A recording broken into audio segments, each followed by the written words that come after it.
Let's try this again.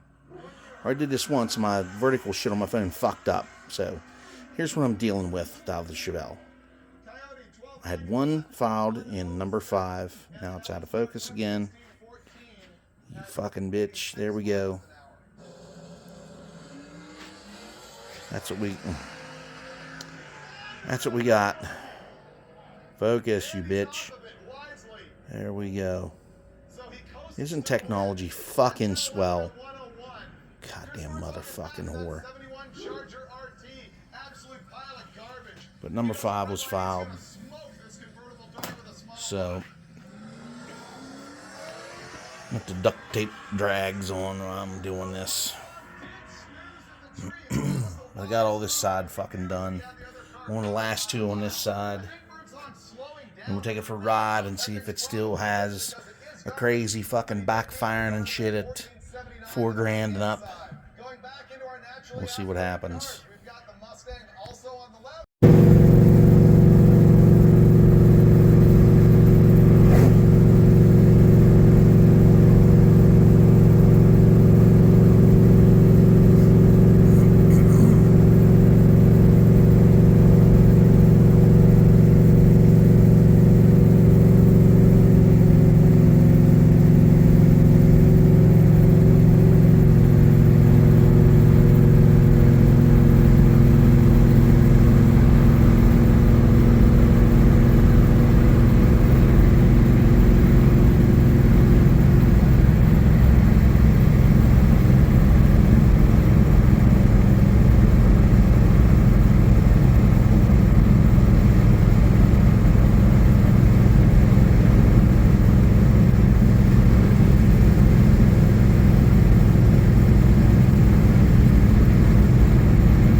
Down on this van up here.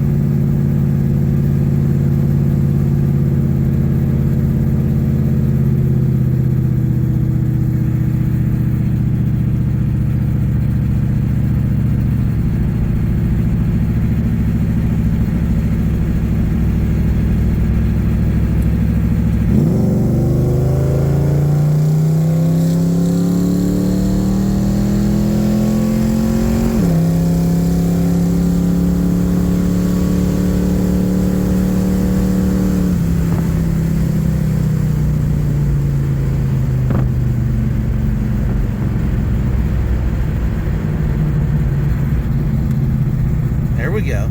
There we go. Now cleaning those plugs up, it's like a night and day difference.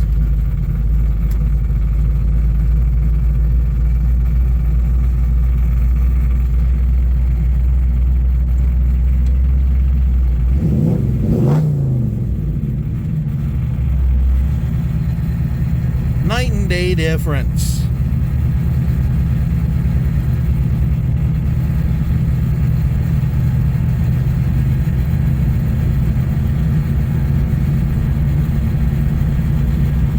Adjust my mirror again, it shook out of place.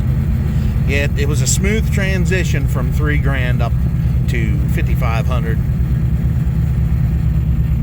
I wasn't able to hold it the whole fucking way. My tires are pretty tall on the back, so going 100 mile an hour takes a little bit more effort. But my speedometer gets all fucked up anyway, so I couldn't tell you how fast I was going. I'd have to do a GPS thing. I guess they have an app you can put on your phone for mile per hour so you can see how fast you're going. But yeah, she's working pretty good, working real good. So figured I'd get some gas in it, so I got a refresher course for my mining safety and all that stuff for this week. So if it's not raining its ass off, I'm going to take this thing to my refresher course. So, ha ha ha ha. Ah ha ha. That's good. I'm gonna, now those E3 plugs, I haven't had them out since I put this engine in this car. So I'd say that is, for this thing,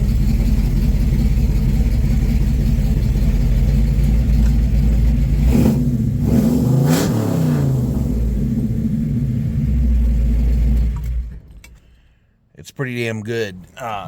I would recommend getting a set of those E3 plugs. Wait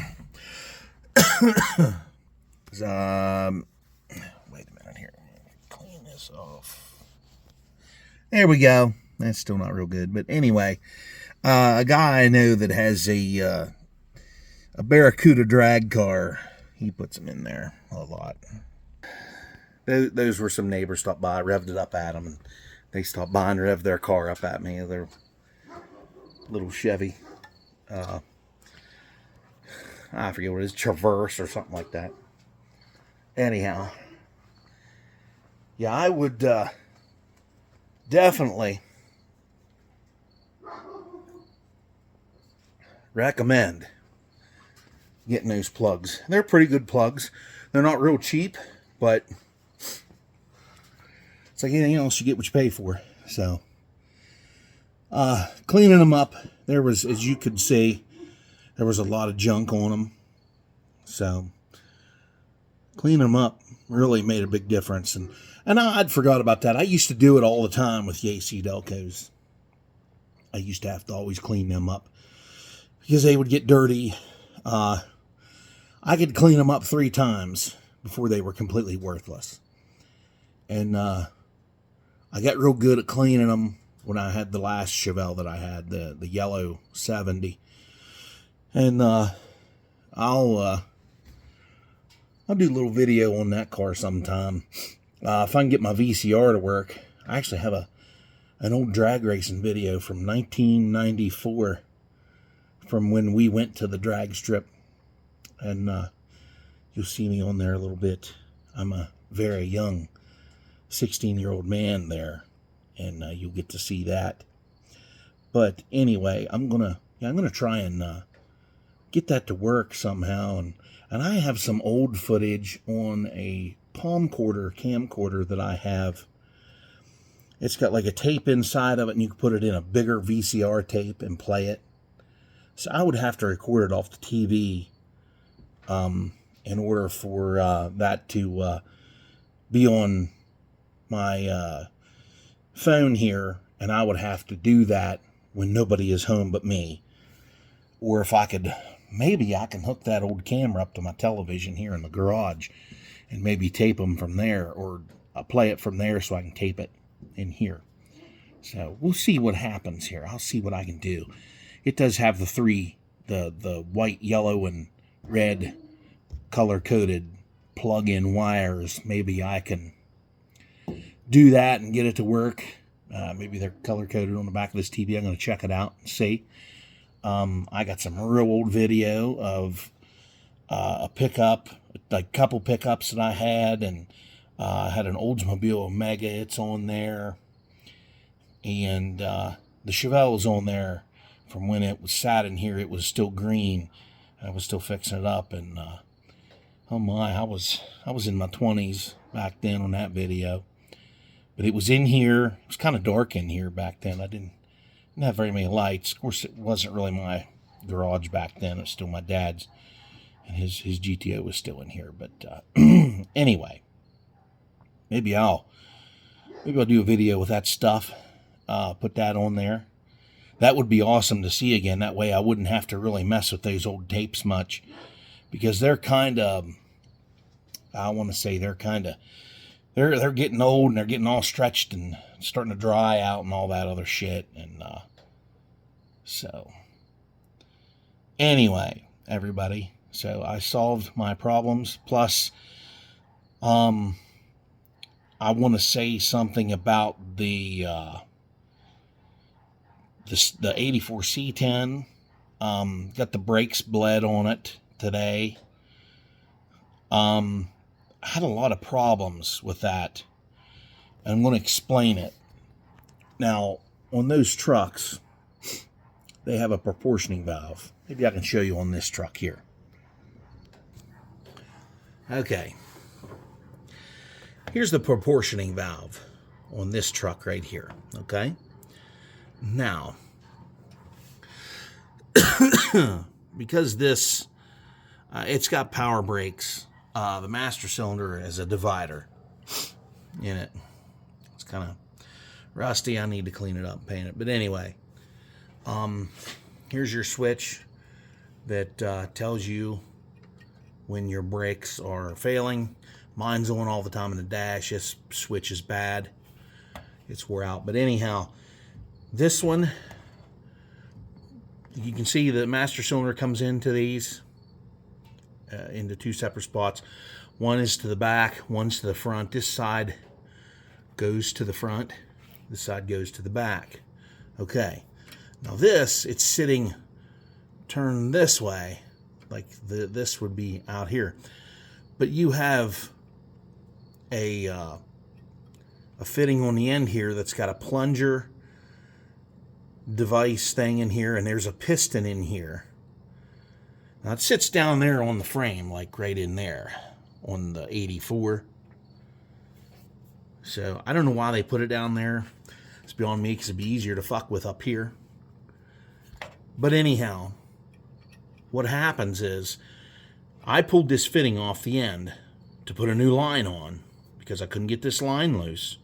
So of course this one don't have it, but the other one has a big piece with a plunger inside and this switch. There's a little needle in here that kind of slaps back and forth to bring fluid back in or to push it out to your brakes on the back. And what happened was that switch got stuck. It got hung up when I pulled this out.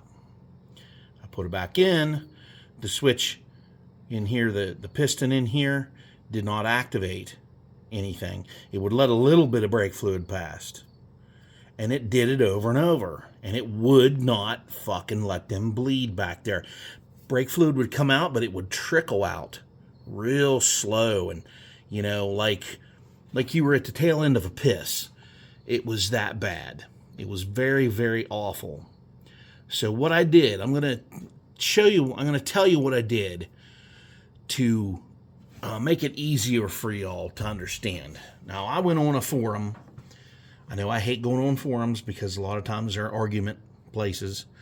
So I went on a forum and I looked it up, and I looked at a video, a YouTube video, and that guy explained the same thing that I just said on the video. But what he was saying that there was all these things that you could do that didn't, you know, that aren't going to work, that other people recommend.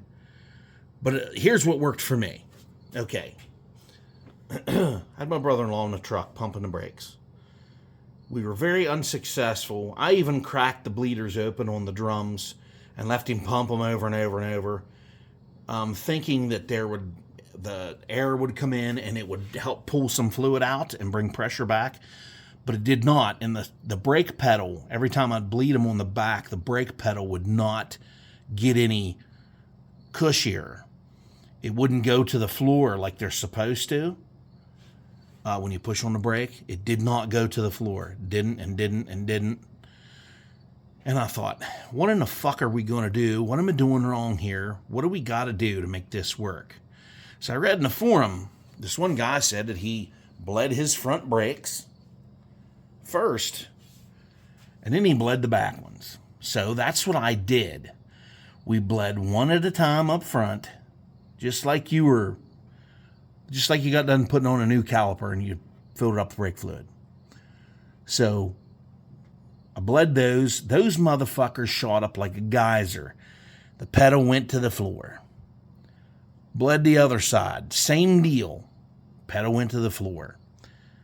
So I told him, I said, let's try the back again. So he pumped them way up there. I cracked the bleeder back there. There was a little more, and then I heard a little bit of air puffing out. And mind you, before I did this, I could spin the back tires while he had the brake drawn as tight as he could draw it. The back brakes were just not getting enough fluid. So by me bleeding these ones on the front and then bleeding them on the back, I had to refill the master cylinder and then cracking them open and over on the back, the brakes started coming around and pressure returned and it started coming back. So my word of advice to you is if you ever change one of these proportioning valves or you ever have to take one apart to get new lines on it, make sure because this switch here will activate too. It'll push out. And these ones on the 80s model trucks have this too. And what happens is it comes out, this is for the front. It'll come out and you can usually push it back in for the front to reset it and everything will be good. You can bleed them. But on this end here, it doesn't do that. But anyhow, on the 84, you have to pull this fitting out, or you have to push your little valve, your little piston back over. You push it back over, it'll come back out anyway. But push it over a couple times, and the brake fluid's going to be fucking pouring out of son of a bitch. It was on me. But push it over a couple times, and push that in there, thread it, tighten it down, put your line in it, tighten it down.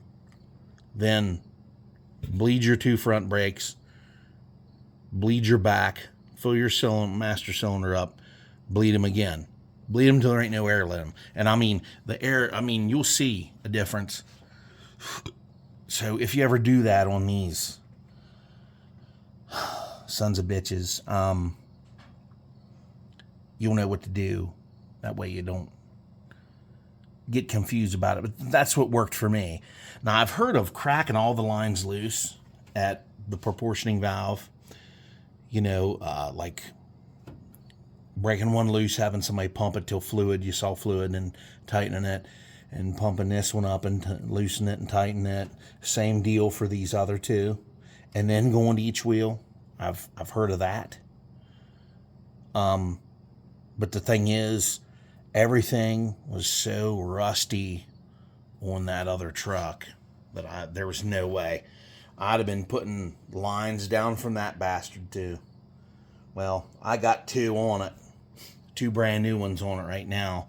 Plus there's two coming into it from here, from the master cylinder, and then there's one more going over to the passenger side front disc brake. But now it's got shitloads of brake pedal. I put new calipers on it, pads, rotors. I put new wheel cylinders on it, new drum brakes on the back. New line, clear from the back, from wheel cylinder to wheel cylinder, clear up to the proportioning valve is a new line. I got one brand new line and hose over here. The other side has the old line and old hose on it because I didn't feel the need to put them on because they still looked pretty good yet. So anyway, everybody, so everything is fixed for now. We'll what the fuck happens. And we'll go from there. Maybe I'll get a chance to change some oil in these fucking heaps here sometime, because they all really need it really bad. So, all right, everybody. Like, share, comment, subscribe, and I'll see you on the next one.